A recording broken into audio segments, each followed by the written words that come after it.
Today we are going to get to know some local Athena Award recipients from the Mountain View Chamber of Commerce in California. These amazing leaders exemplify the transformative leadership that is necessary to create the change we all wish to see in this world.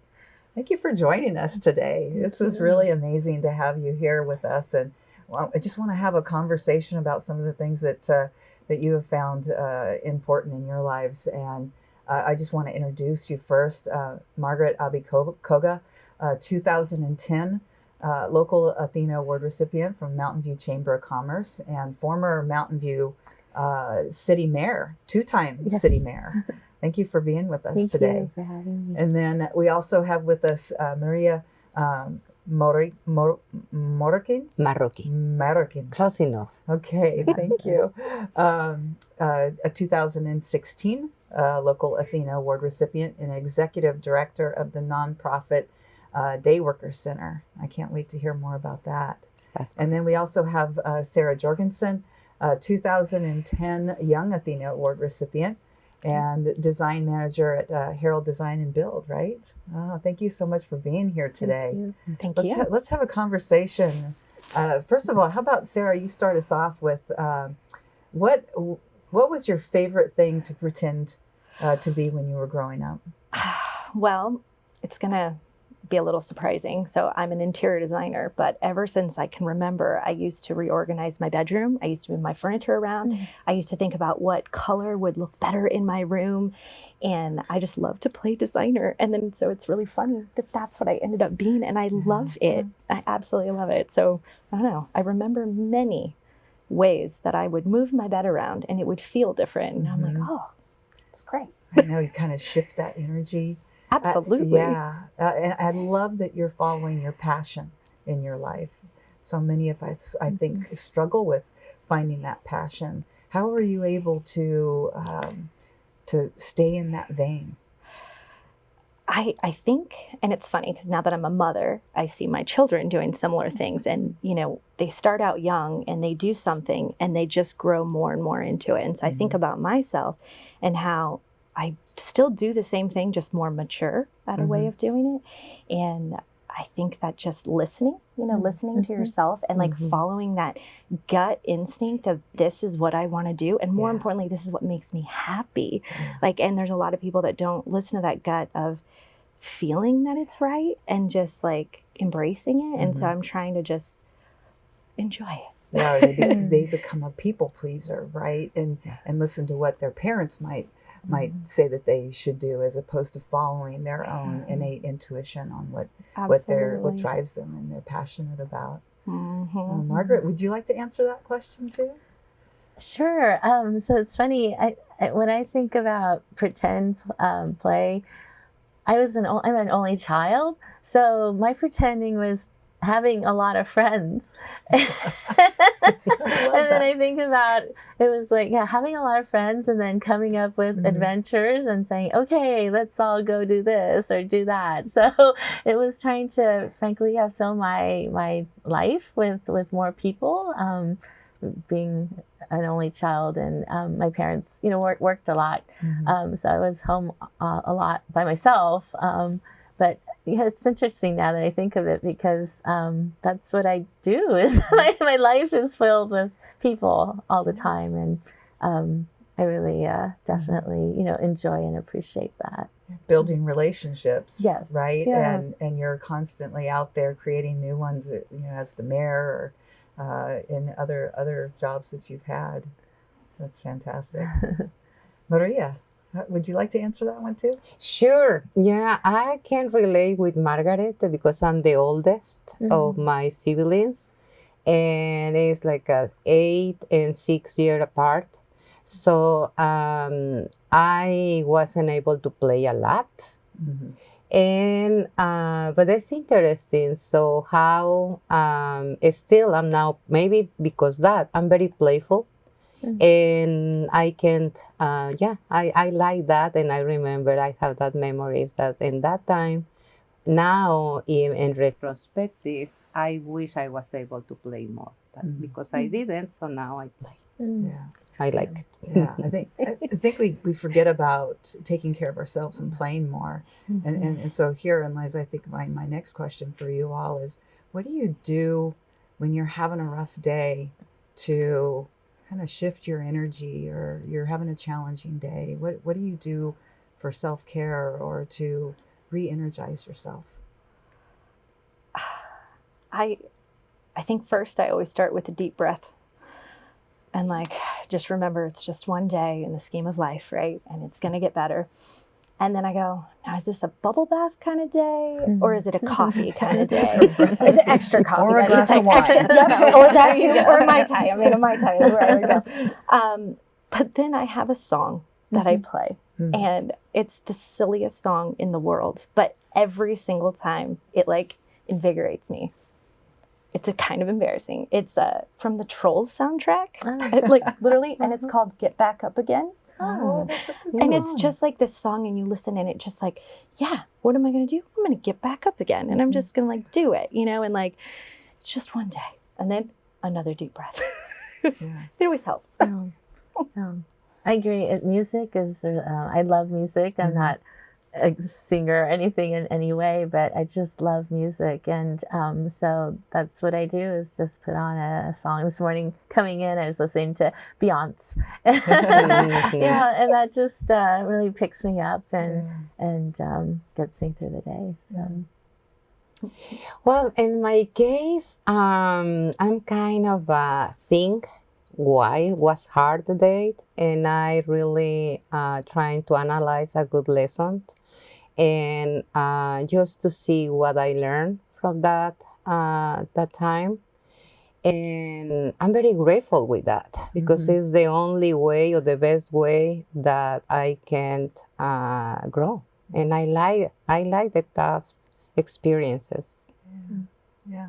And we are constantly learning as we're going through our lives. But I think one of the things that I'm most challenged with lately is really creating a strong relationship with myself. And I know that we can't have really strong relationships, solid relationships with others, until we love ourselves unconditionally and are fully present in ourselves. Do any of you have any challenge? Have you had any challenge with that? And any advice that you could give to your younger self in that what realm, or you would say to a younger emerging leader?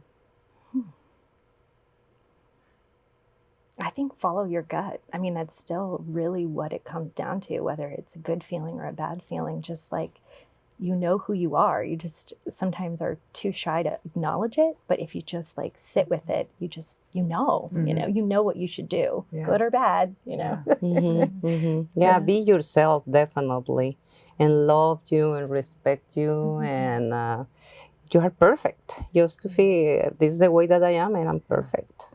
Yeah. I think about the journey. It's taken time to get to know yourself or myself and become comfortable with it. And I think when we're younger, we definitely want to please others, and they have expectations placed on that. And I would say I'm 52, 53 this year, but a couple of things. I went through breast cancer in 2016, and then becoming 50, I finally felt like I knew who I was. And then you get to the point where it's like, I don't really care. Like, I know me, I'm going to do me, and it's okay what other people think, it doesn't matter. But I think it's transformative. And so it takes time. And that's what I would say, is to be patient and give yourself that time to get to know yourself. Yeah. Yeah, and to understand it's okay, it's all right. So we were talking before, right? Like, okay, so I'm nervous. Yeah, but we have a high expectations, but it's just to be that this needs to be happen, that is going to happen, and just go with the flow. Yeah. Be you. Be you. Be yourself. Be you. Nobody else can do it better. Yeah. Be present and be you. Yeah. I think so many times, a friend that we were talking about, I struggle with Squirrel Squad. be thinking about one thing, and then my thought goes here. It's like I'm trying to work on being present. Multitasking is a problem. Right? Yeah. I think multitasking, I do it all the time, and I think it's overrated. That's great. I struggle with it, and just stay focused. I think one of my greatest mentors told me, and she's like, you start a project, you stay on it, and don't squirrel away. You're going to get distracted, and then you're going to make mistakes. And I need to go back to that. Good luck. Right? Oh my goodness. What is one of the greatest lessons that you think you've learned in your life that has been a really great learning that has stuck with you? You want me to start? Go ahead. Yeah, if you're ready. Yeah, whenever you jump right in. Because this question real is like a life change for me. And I grew up just considering like a poverty is because people is lazy. And I just was feeling this thought during all my life. So then when I realized that's not the case, so for me it was very transformative, and it's really life-changing. And it's very important just to learn poverty, when people work a lot, still sometimes it's not able to get off the poverty. And what's very important for me was really makes me keep a lot of insights and understanding, and I believe makes me a better person. Wow. Yeah, that's powerful. In my line of business, what I've learned, a very valuable lesson early on, and it ties back to what we were talking about earlier, but I, when I was younger, I thought, I needed to be liked by everybody to be able to be elected and do what I do. And it was someone I consider a mentor who said to me, it's not about being liked, but it's about being respected. And that really goes back to the idea of being not being a pleaser, but really knowing what you believe in, sticking to your convictions, and then being able to explain that and express that. So even if people may not agree with you, at least if you can explain yourself and you have good reasoning behind it, people will respect you. And that has really been a part of me as I've done this work in the political world. It's different, and then just knowing that that is very different from personal life. Obviously you want to be liked by your friends, so sometimes you have to separate that out. But I think in the work that I do, it is about respect and respecting each other, and being able to know what your values are and sticking with that. One of the exercises that we do in our leadership training is really discovering and getting solid in your core values, so that you can live authentically. And if you aren't grounded in that and in who you are, when life challenges come, you're going to get swayed. So yeah, definitely trust is important there, and respect. Thank you. You thought about it, Sarah? I think listening. I think I've learned to listen more and not talk as much. And I love to talk to people. I'm a people person. I love to be around people. But I've realized that more questions I ask, and also in my line of business, people in their homes, it's a very personal thing. And so understanding what is most important to them, what are they looking to achieve, what makes it a success. And I could assume all day long why they called us for something, kitchen, bathroom addition, doesn't matter. But it's like what I actually learned from asking very specific questions is so interesting. And I can make a space so much better by truly understanding why. And that's the key, is why are they doing this? Why is this important to you? And it's just created such a better outcome, looking back, and I'm like, oh my gosh, I changed their lives. They didn't have space to do X, Y, Z, and now they do, and we really maximized the space and did this. And I mean, there's so many cool examples. And so. Oh, I feel you on the listen. Yeah. It takes practice. It really takes practice. To really be present and be Yeah. an active listener. I think that's one of the things that I'm still working on, and I probably will the rest of my life. So Yeah, I just feel you with learned that. just lately about the listening and talking. Like it's why we have one mouth and two ears, right? So good point. we Yeah. should pay more attention to Yeah. that. One of my good friends, she talks about when you're asked a question, give one word. Mm. And then hopefully that will entice them to ask more. And then one sentence, entice them to ask more. And then you give them the paragraph. Wow. Interesting. Yeah. Yeah. Good lessons. Yeah. Mm-hmm. Yeah. That was a good one. Can you think of a time in your life where you had to either advocate for yourself? You had to summon the courage to advocate for yourself or for a cause that you were passionate about? Either one of you like to share maybe something there? Yeah, that's just Go ahead, Sara. Maria. Go, Sara. You have a list. Let's have it. Yeah, well, it's every single day, I think, right? And it's good feeling. So that's something important, just to be able to advocate for yourself and be in alignment with, as you mentioned, with your values and work in the area that you love and with people that you love. I believe gives you a lot of opportunities for advocate every single day of your life. And it's, in my view, is the way that supposed to be. Just speaking your truth and advocating for what you want. Because if you don't talk, it's going to be hard. People listen to you. So, yeah. Thank you. Margaret, Sarah? I think I've done it a few times. It's really been the cornerstone of why I ran for office. I really had no intention. I was happy helping other people.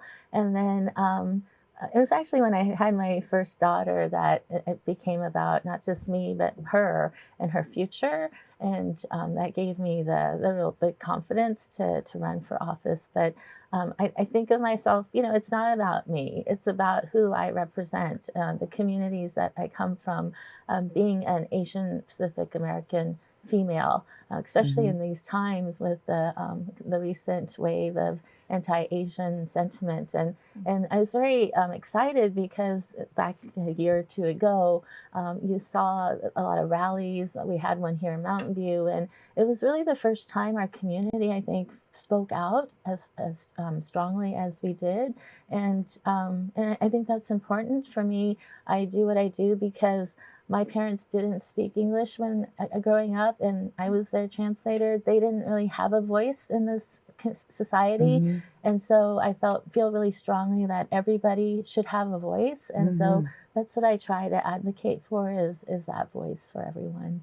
Yeah, being a strong ally and acknowledging our own privilege, right, as individuals, and then how can we amplify and advocate for others? I think because sometimes people are not in a space to be able to just to claim their voice and speak their truth or whatever. And I think that it's important that we do that for each other, and that's how we're gonna get where we we are an entire community of inclusive individuals, that a collective that really is autonomous and individual, but pulling together in support of one another.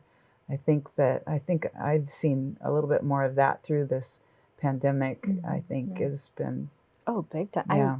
It's funny, as Margaret was talking, I remembered, back in high school, I used to always be very shy and like very reserved. But I just remember there was one day, and there was this group, and I called there were the mean girls, you know, and they were always mean. And it boiled me, but I never wanted to stand up because, you know, I didn't want to, you know, be that person. And then I couldn't take it anymore. And I was like, I don't care. I don't care what they think, but it's not okay to treat someone like that.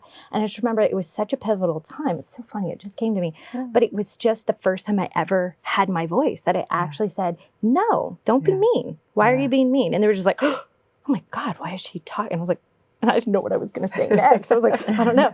And then they stopped being mean to her, and the girl was like shaking. I was like, are you okay? Like, it was such a simple moment, but it just, I